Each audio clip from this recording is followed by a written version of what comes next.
Hey, welcome back to, actually this is the first episode of DPadGamer talks about something for really long. In this one, I want to talk about Ghost of Tsushima, which I'll probably mispronounce multiple times through the video, because that's just who I am. It's a really great game. I want to get into spoilers, so I'll start by saying, no spoilers. Yeah, it's good. I liked it. Really good game. Play it. Go play it. Just go play it, okay? Now, from here on out, there will be spoilers. So, there is a lot of stuff to get into. I don't actually know where to start, so I'll just give a brief plot overview, and then we're going to talk about the characters. I just want to talk about a lot of stuff, and it's hard to pick where I'm going to go. Also, I'm not going to be editing this because, one, I'm just lazy, and two, I do want to practice being able to talk without stumbling over my words, which, as you'll see, is quite difficult for myself. So, in this one, the story starts with a big battle on Komoda Beach where I think it was like 100 samurai, and you're playing as Jin Sakai.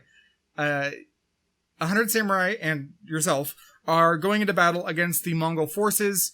Spoilers, they get absolutely destroyed, and Jin is almost left for dead pretty much.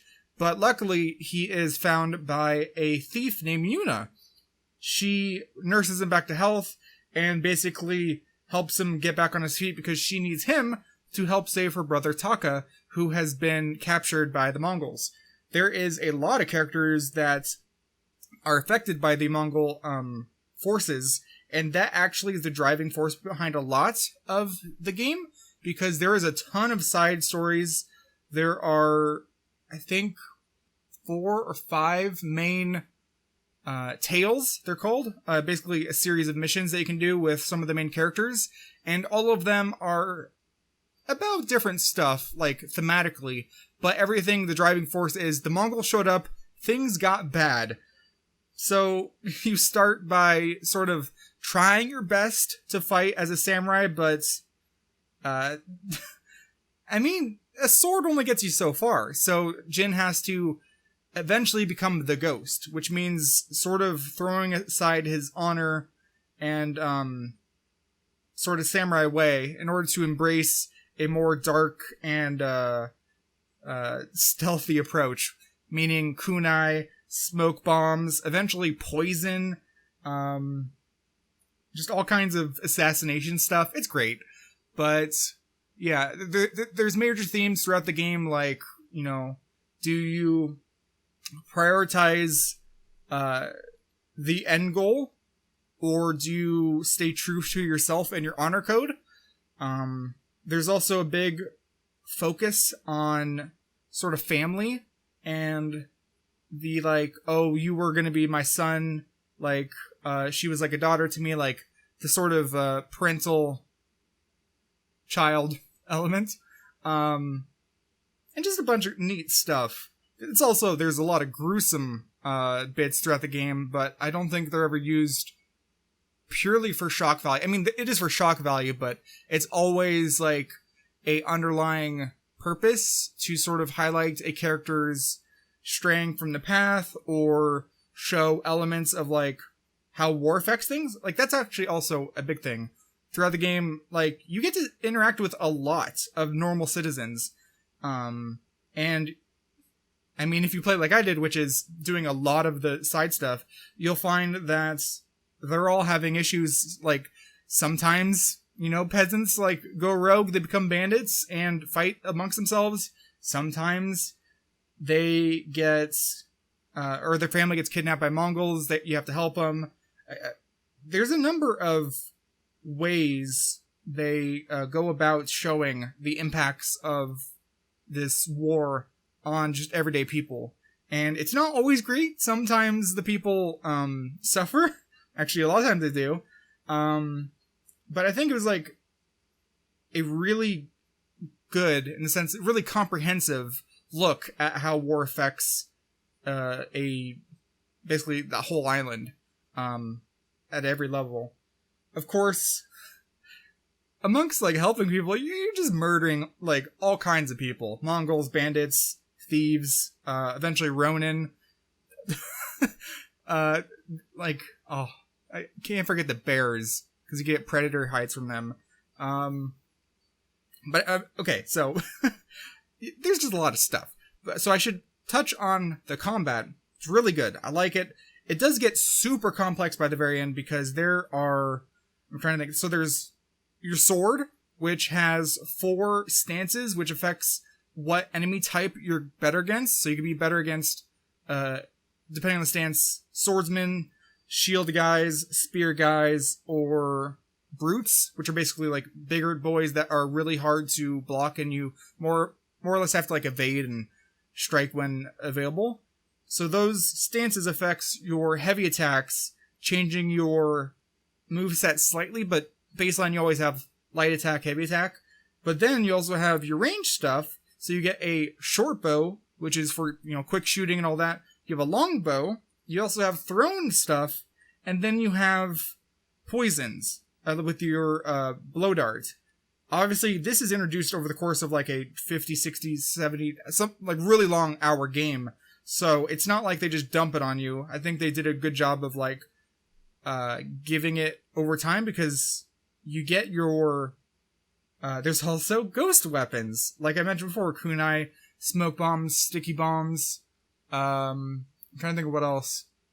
I think chimes are in there.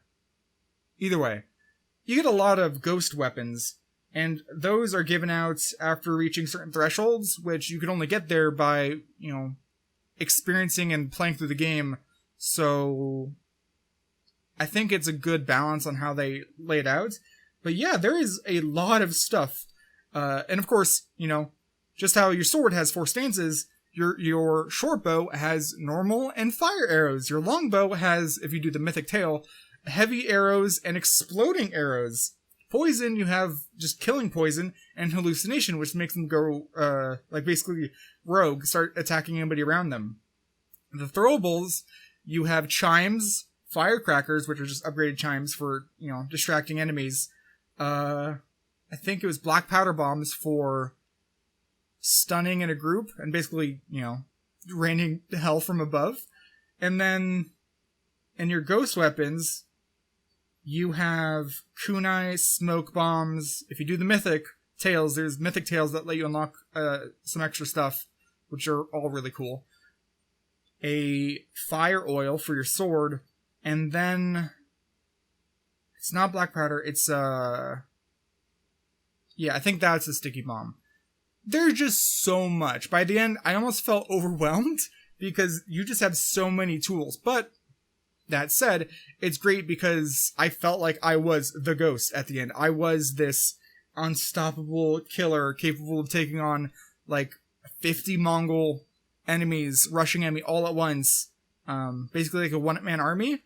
And in that regard, like, the game does a great job of turning this downtrodden samurai who feels like he failed his people into a almost mythical hero of the people. He doesn't see himself as that, but he does play into the ghost element because it's effective.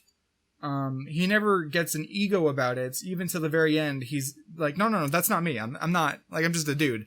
Which I think is great, but he definitely builds up this ghost persona, and I believed it, because it was like, yeah, I am just an unstoppable machine at the end, raining vengeance against the Mongols.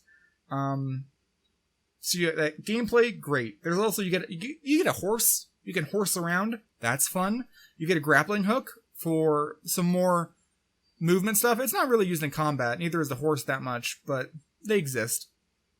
And on top of all the, great story missions, which there are, there is a great system of collectibles and upgrades. So there are, I'm trying to think, like 9 different collectible types and or like objectives throughout the map. There's fox dens, which lead you to Imari shrines, which can give you charms. Charms are like equipable little buffs that let you customize what your skill set is. So you can deal more damage, have more health. Some of them do things like increasing the amount of kunai you can throw, increasing the drops you can get. Some are better about like traveling, defensive, offensive. There's just a lot of customization there. There's also, I think, Shinto shrines, which, oh god, I'm forgetting. I think they give you health, or they were the major charms. Either way, there's also haiku locations where you can go and you sort of meditate and write a haiku by looking around the area, and you have 3 options 3 times to form the 3 lines of the haiku, and each one is like reflecting on a certain thing, like regrets, defeats, family, loneliness, stuff like that. And it's sort of a nice little way to get some more characterization from Jin. The game does a great job of that. And also gives you like a headband for just like, because you can wear stuff on your head, like hats and stuff. And then also increases your health. There's, in the same similar idea, hot springs. Hot springs can be found either by searching them out or like following these golden birds, which like showing you stuff. And these hot springs let you reflect on something. So he gives a couple lines sort of on whatever option. You usually have 2. And it increases your health. There's banners. You can find banners to turn into this one monk you eventually meet to get more saddles for your horse. There are bamboo strike stands, which has you do a little mini game in which you have to really focus and input a sequence of button presses. It starts with 3, then 5, then 7, and if you're able to do them all properly, then you increase your resolve, which is the resource used for certain attacks and generally like your health bar, because it lets you, or not your health bar, but it's like your stamina, and that lets you regen health. So by increasing your resolve and your focus, you're able to be more effective in combat. And I'm sure I'm forgetting more stuff, but the short of it is there is a lot of stuff you can collect and find and search for, which is great because the world is beautiful and really just breathtaking at times. And it's great because all the collectibles fit into the rest of the game quite well, because they increase your health, increase your capabilities. It's not like, oh, go get that banner because it exists. Why not? I think like the artifacts, the Mongol artifacts are like that. They just exist. They don't actually give you a benefit, but everything else directly ties into some sort of gameplay element. So I felt like, yes, if I want to become a better ghost, a better samurai, a better Jin, I need to go and collect stuff, because that's just like a viable option, and it's great. It rewards exploration. It makes it feel like I'm not just pointlessly running around. Every time I had to go a long distance to a new location, for the most part, later on I started skipping some of the stuff because I was more interested in seeing the rest of the main story.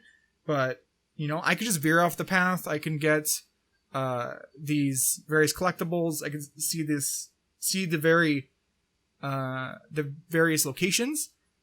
Also, while just like running around, you can pick up flowers, bamboo, yew wood, all kinds of little resources. You can hunt down bears or wild boar, which spawn in pack of 3s, to get predator hides. All of these things let you get more dyes with the flowers from merchants, get better upgrades for your bow, for your sword, your armor, better capacity for your thrown weapons, for your ammo. It's just like this. It's a crazy amount of things that you can customize and improve on, and the game just has so much depth. And I think that's great because it all makes sense. Like, none of them, like, okay, I can't say none of them feel like they're tacked on. I feel like it does start to feel like this is a bit much, but if you're the kind of person who's like, oh, I'm interested in playing this game for like 200 hours, easy. You could do that. This game has a lot of content, and it's great because some games have an issue where their side stories just feel like fluff, and there are some here that were pretty cut and dry, but oftentimes the side stories helped, like I said before, highlight the ramifications of war. Like, and also, and it's not always what you'd expect. Like, For example, there's one where you find a supposed samurai who survived, which there was no samurai that survived Komoda Beach, so who is this? Hanging around this village, and immediately you're like, yeah, my bullshit sensor is going off. What is this? I don't like this. And turns out, yeah, it's a fake. The dude found some samurai armor, and he's lying to this little, barely a village. It's a collection of like 4 houses, but like this small tiny village of women, so that he can feel like a king and he and get pampered by them. And he's also just lying to them outright. And you end up sort of trying to see like, is this legit? And he immediately runs and is afraid, and you chase after him, get into a little duel, which he immediately says, no, I'm sorry. And then like basically begs for forgiveness. You can cut him down, or you can tell him to never return again. I told him just to leave because it was like, well, technically he didn't do anything wrong. I mean, yeah, it's impersonation, but like he wasn't doing it to hurt anybody. And you return to the village to think like, oh, I'm going to tell that main woman I was talking to, she's going to be like, oh, I can't believe you lied to us. But no, she's like, oh yeah, no, he told you, wow. Well, that's unfortunate. I'll lie to the other women and tell them that he went on a special mission. She was just like totally in on it. Not like in a malicious way, but like, yeah, we're letting him play along because it gives the other women some hope to have a seemingly strong man around, and whatever implications that means. And it's like, oh, okay, I didn't expect that. There's also like stories where you have to reunite family, and sometimes the family doesn't live, and that's unfortunate. And other times they do live, and it's really great. There was one I remember where a father was in a surrounded by Mongols. There's often like little encounters where there's like a pack of Mongols, like 2 on horses, a few on foot, and they are a prisoner, and you can cut them down, and talking to the peasants will reveal some sort of side mission, objective, that kind of thing, hint towards where you should go. Or, like in this case, it starts a actually side quest. And this one, the dude was like, I ran away because they were coming to attack, and Jin's like, you abandoned your family just to get for help? He's like, well, I'm weak. So you go and find it. Oops, his family's dead. And yeah, it's just like it's like, well, I mean, you just sort of left him to die. Like, what do you expect? And it's rough. There's a few cases where you leave, and it's just like, well, the world didn't get better from this, but that sucks. And I believe there was one where you actually have the option to cut them down because they got their family killed. And I think in that one case, I let them live because I was like, that's a better punishment in this situation because, you know, they did something wrong, so they have to live with it. And there's a lot of interesting questions and answers and choices you have to make throughout the game. And I realized partway through, I'm like, yeah, I'm probably not thinking about this too much. One of the big things, like I mentioned before, I'm trying to bring it back around, is the idea of honor. So, you know, that man was dishonorable because he didn't protect his father. Jin felt like he lacked the strength and of character to help his father when his father died, to protect him. And that was also really rough because the father was like, please help me, son. My son who is 15, hiding with no armor, and I'm about to be cut down. Help me. Not like, no, stay safe, run away. It's just like, why aren't you helping and dying for me? It's like, oh, come on. But Jin's battling with the honor, and he ends up butting heads with his uncle, Lord Shimura, probably mispronouncing every name.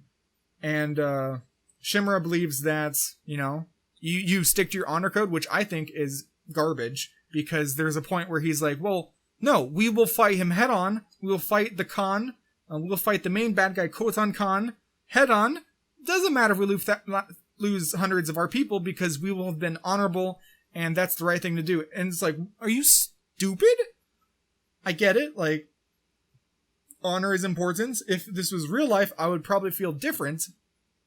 but it's a video game. And in this video game, I think he's an idiot because he's sacrificing just people for the sake of honor, of some tradition, when, like, your island's at stake. Wouldn't you want to save every possible person by any means necessary? Which is why I immediately back the idea of Jin becoming the ghost, something he personally struggles with early on, but eventually embraces.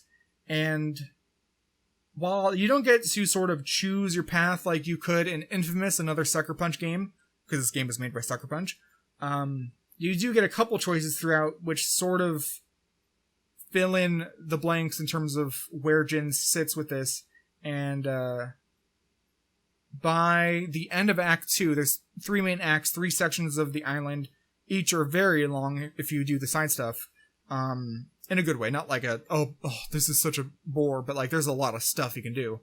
By the end of Act 2, you become an exile because, well, Shimura believes that you should be put to trial because you're a traitor for helping the island?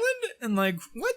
Like, I was like, nah, I hate Shimura, I don't like it, but they butt heads frequently. He tries to begrudgingly, like, push Jin back onto the right path, and by the very end, he does appear in the final battle to help them take on the Khan, but then immediately after,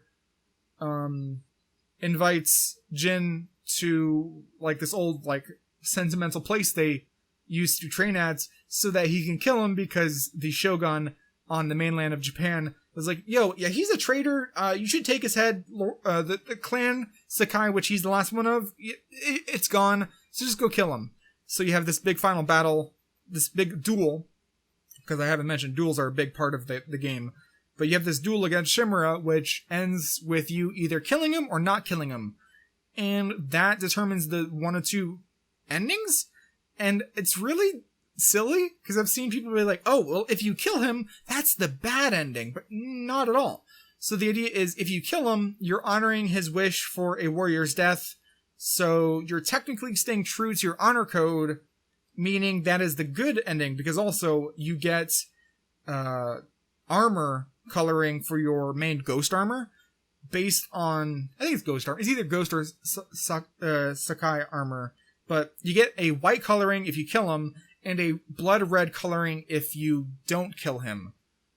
Because the idea is, if you don't kill him and you leave him, you're embracing the ghost, you're abandoning the honor, which means not killing him. So it feels a little backwards for some people. Like, they're describing it like, oh, well, if you kill him, it's bad. If you don't kill him, it's good. It's like, no. If you give up your honor, that's technically bad, so that's why you get the red ending. But it also changes, like, where Jin is at the end, because you can keep playing the game, keep doing the tales, finishing everything off, but I believe if you don't kill him, then you sort of have this little ghost army hideout place, which is like full of people that want to support your cause, which is basically like a trader's hangout, I guess, technically. But if you don't, or if you do kill him, then by being honorable, you get the white armor, you end up living in this little shack off by yourself, sort of like, this is what I deserve because whatever. So, but yeah, that was the easiest decision for me, but I've been second guessing myself, because like, man, that red armor would be really cool. The white armor is nice, but it's like, for me, I was like, no, why would I want to leave him alive when he actively wants to hunt me? I am the ghost, I should kill him. But technically, I'm just, it's weird. It's I think it's a good ending, because it makes you think, and makes you second guess yourself in a good way. But, I was just so happy to finally have a chance to tell Shimura to shut up. Like, man, he basically tries to tank your chances of stopping the Khan, because of what I perceive as, traditional BS. And I know not everyone agrees with that. I've seen people discuss the game and say like, oh, well, no, I stuck to my honor code. I bowed to every enemy after I killed them. I'm like, that's so dumb. But that's just me. That's how I see it. Again, like I said, if this was real life and not a video game, I'd probably have different opinions about murdering an entire army of people for the sake of the island. But because of the game, that's the route I went down. I should mention, because I haven't yet, on this path throughout the island as you're trying to fight off the Mongols and eventually take out Khotan Khan, the leader of the Mongol army, you are joined by a number of characters. I mentioned Yuna earlier, the thief. She almost, I think it was implied, is like a love interest by the end because she's so close to Jin and she truly believes in him and supports him no matter what. And while it never specifically gets, I guess, intimate, like there's scenes where they share sake and just sort of talk through the night, and they are very close as they can be without outright saying like, "Oh, I love you," which I thought was a really good dynamic they had. And I was really worried they were going to kill her off, so I definitely got invested into her character.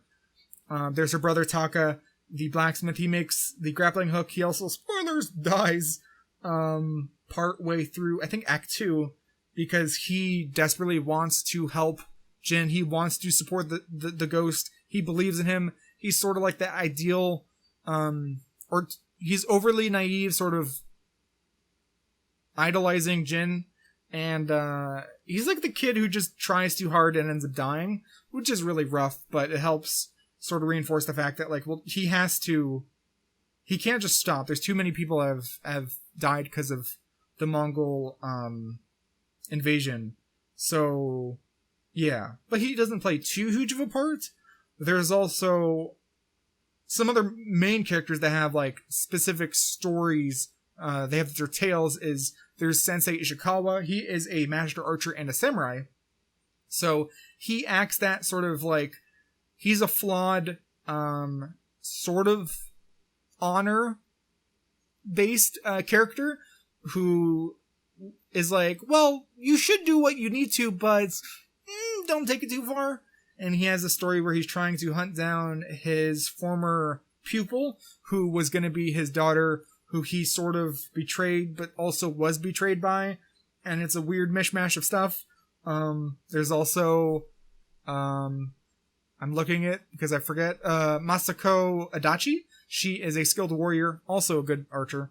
Not a samurai, and she wants revenge. And she is sort of where Sensei Ishikawa is more detached and sort of he stays a little closer to his honor code in a way. Masako, from what I've gathered, is more of the emotional sort of emotionally driven person, and she wants revenge because the Mongols led to the death of most of her clan. Most of Clan Adachi was killed because other people, I believe other people of Tsushima, wanted to take out her clan so that they could be more powerful or whatever. I honestly didn't finish her tale because I just didn't feel like it.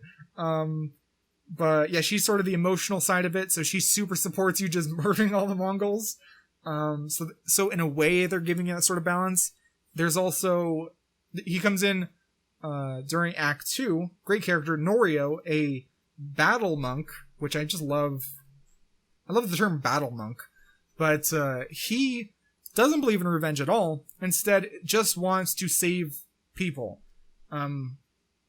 He is sort of constantly in the shadow of his brother, I think Enjo, who was dubbed the Guardian because Enjo was, like, famously protected the temple, saved the statue of Buddha, which was almost stolen, and basically is I think is like the middle of these other two characters. You have, it's hard to say because Yuna's also in there, so it's like a weird square of characters of like varying morality. You have the goody two shoes of Norio. You have the, I guess, really dark side of Yuna because she's a thief and she just believes that you got to do what you have to do.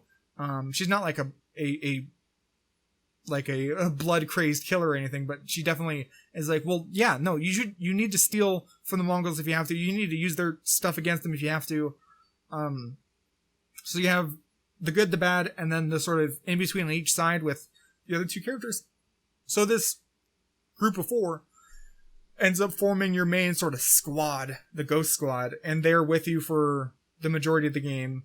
And I loved that dynamic, having like, there are, with the story missions, a few times where like, we're going into battle, I'm talking to the potion seller, I got their strongest potion after a lot of bickering, and I have an option, I can talk to my allies, and you get to sort of feel where they're at, and it's like, it's one thing that I'm rushing into storm basically a castle with all these forces, but it's another to have these like 4 special characters at your side that are like, I know what they're about, they're all flawed in their own ways, but like, I support them, I want to see them stay alive, like there's like layers of reasons as to why I care about what's going on, which I think is great.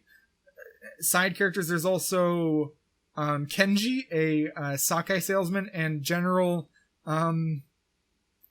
he's like a rat bastard. He's always getting into trouble. He's always trying to do some sort of swindling, like trying to sell Mongols food, but actually replaces most of the rice with wood chips, stuff like that. Gets into trouble. Genuinely seems like he's trying to do good in a way, but also benefit himself. So he's like, he's just a rat bastard. But like, he's my rat bastard. He's my friend, and he does end up supporting you throughout it, and straight up never betrays you, which I thought was good. I was really worried they were gonna have him betray you, but no.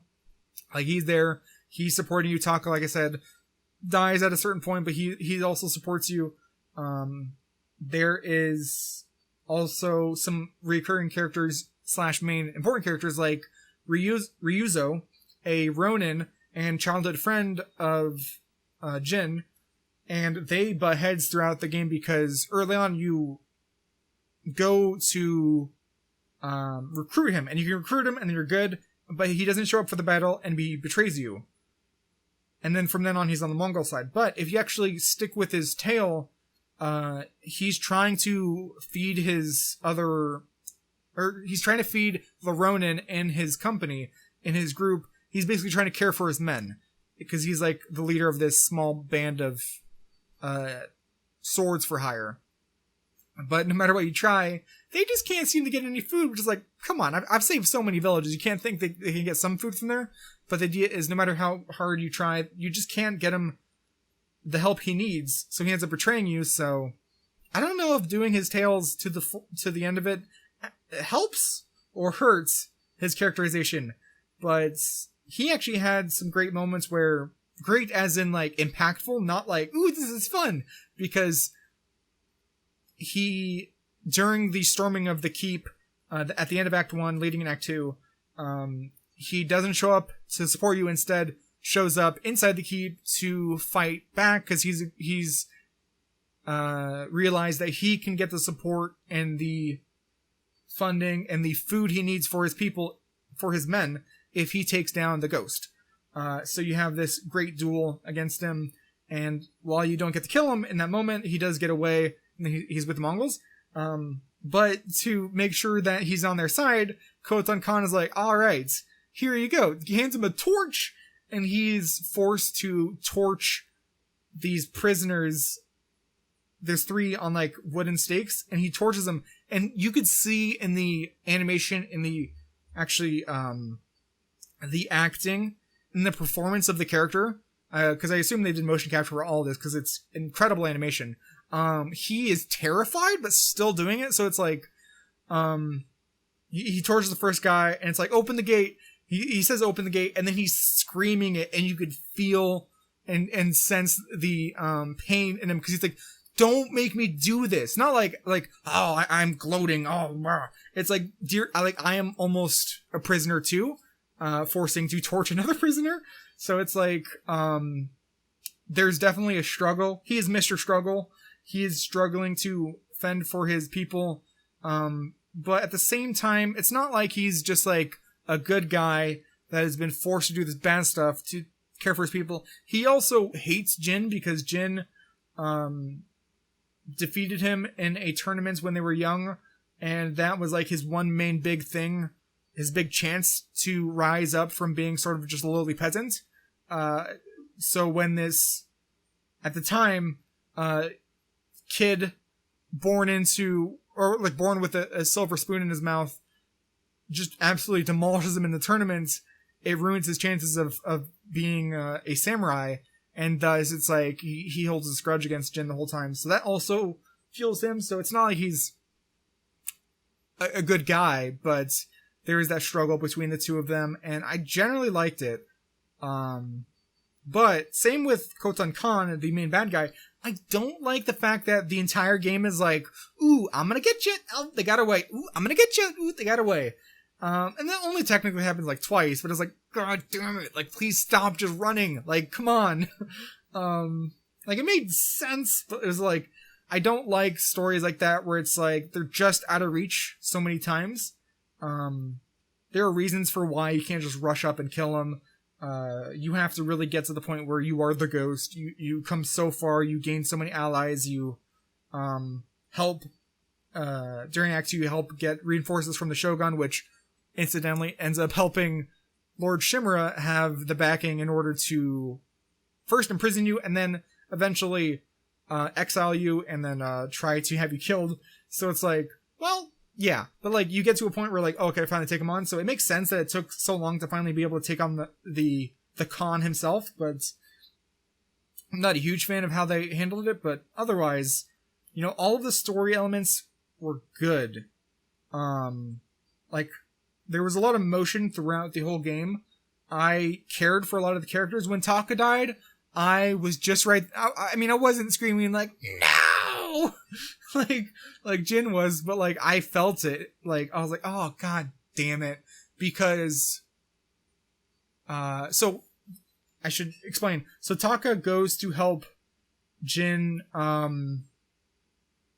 think he was going to try to take out, Ryuzo's Ronin and himself before tackling the Khan, but he ends up getting captured, and there's a little interaction with Jin while he's like stuck to a pole.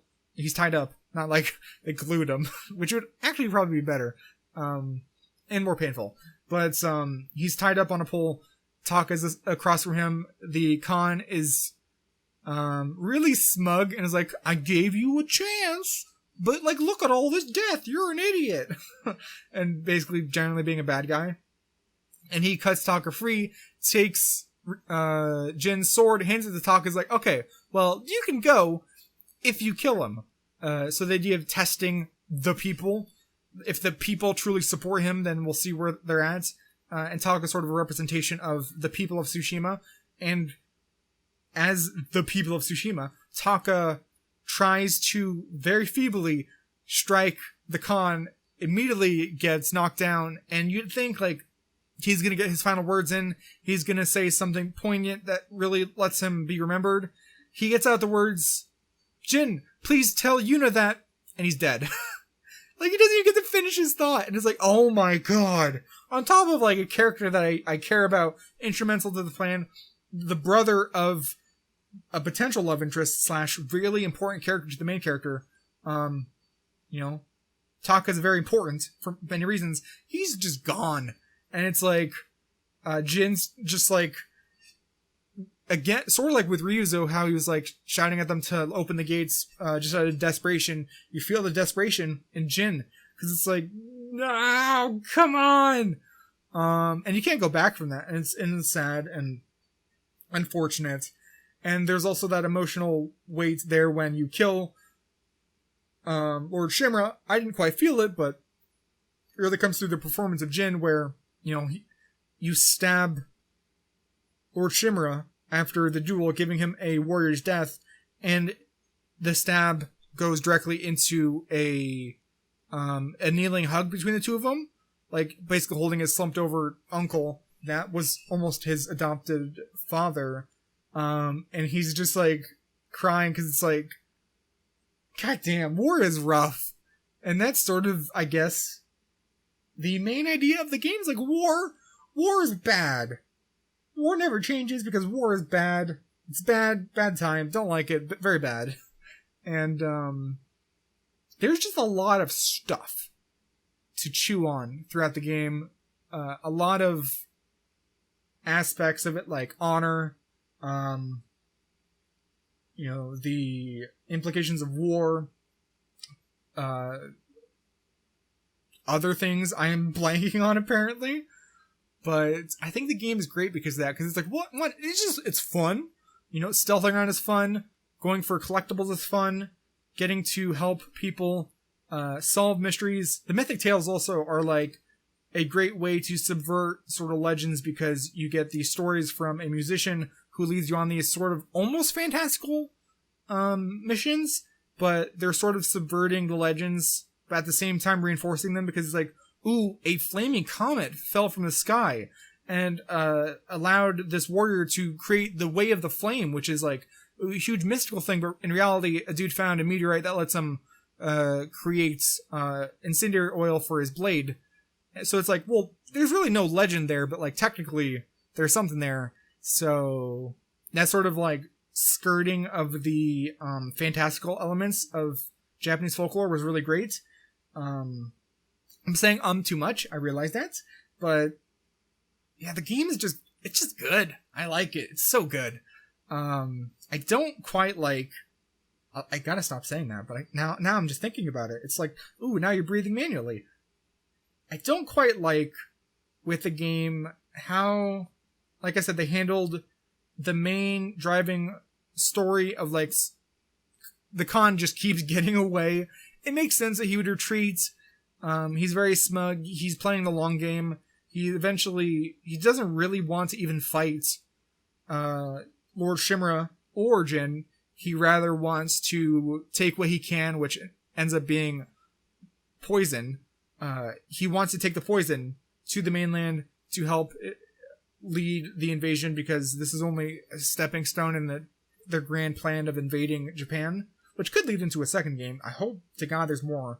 They've already announced there's DLC, but I didn't quite like how they handled it, because it's like, well, it makes sense. Like, you can't have the final battle at the end of Act 1, but it also at times felt a little contrived. Also, same with some of the side missions, like in Sensei Ishikawa's Tale, you're trying to hunt down his almost adopted daughter / betrayed or betrayer archer pupil Tomoe. But there's a chance for you to kill Tomoe, I think like 3 times, but you don't. And it's like, I got it, but technically, yeah, I was chasing after a horse, and my arrows were hitting her model, but because she can't die, because it's story, like, there's some contrivances, and I don't quite like that, but I think that's a very small portion of the game overall. There's just so many great systems, so many great elements of the game. I think I've probably said the same thing way too many times, but yeah, it's just good, and I like it, and it's fun, and they've announced there's DLC, like I said. It looks like it's a 4-player co-op thing that lets you experience the more mythical legend side of it, so it has more fantastical elements, basically like a side thing from the story. You don't play as Jin, you play as like Ronin, Samurai, Assassin, whatever the 4th option is, because I'm forgetting.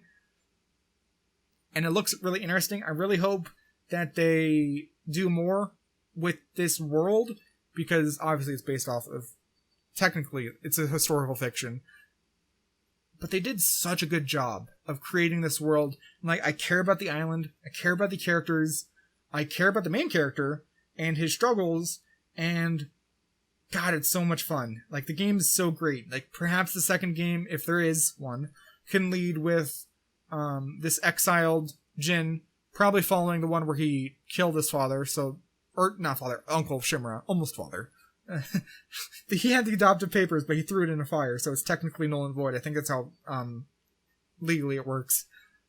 Perhaps the second game can have him on the run. He is fully the ghost, and he goes to the mainland to try to help stop the Mongols. Perhaps he even ends up becoming a negative element, like a enemy of the Shogun, because the Shogun is mentioned many times, and I'm sure they could do something there. I'm sure they could just do something. Like, I don't know what they could do really, but whatever they do, I'm interested. I really like Sucker Punch games.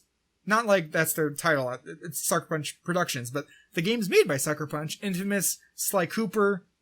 That's about it. Rocket Robot on Wheels. That's also a game of theirs. All great. I love them. They're just so good. Just so good. So yeah, I think Ghost of Tsushima is a great game. Lot of interesting stuff to talk about. A lot of systems. I probably did a really poor job of actually describing it because I jumped around a lot. I still haven't actually finished the Tales from Norio or Lady Masako. So I'm sure there's some more elements of that story that I missed. But in general, yeah. That's about it. I'm running out of stuff, so I think I'll cut it here. I hope this was listenable, because I've never really done a long form thing like this. But yeah, I'm DPadGamer, and I just talked about Ghost of Tsushima for like 45 minutes, which is cool. And now I'm gonna stop it. Alright, I will see you maybe next time? Let me know. Yeah, alright, I'm gonna stop. Alright, bye-bye.